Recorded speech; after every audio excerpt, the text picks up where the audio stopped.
Has been 2 months since an EF3 tornado caused significant damage to Beaver Crossing, Nebraska on Mother's Day. KMTV Action 3 News reporter Josh Egbert went back to the village today and has this update on recovery efforts. Progress is being made here in Beaver Crossing after the tornado ripped through this tiny town on Mother's Day. Residents say a lot has been done, but there's still a lot left to do. It's a common sound around Beaver Crossing these days. A sound that means progress.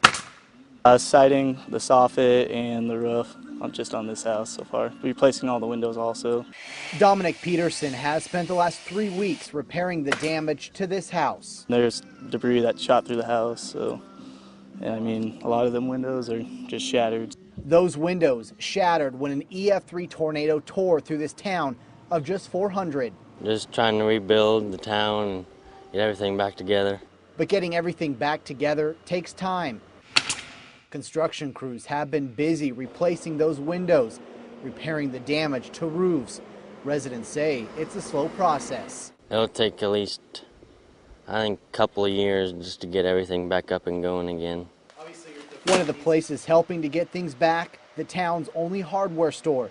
But they too have been busy. The old building, it was built in the 1890s, got to come down, and then the one right to the east of it had major damage. So we spent a lot of time on that. Despite all the damage, Beaver Hardware never closed. We got a long 6-8 months ahead of us by the time we get done tearing it down, building, and then restocking. And just like the sign says, they'll rebuild one piece of hardware at a time. Oh, it's going to take time. Yeah, it's going to take time. A group of AmeriCorps volunteers will be here later today and then on the ground here in Beaver Crossing tomorrow morning to help with those repairs. In Beaver Crossing, Josh Egbert, KMTV Action 3 News. All right.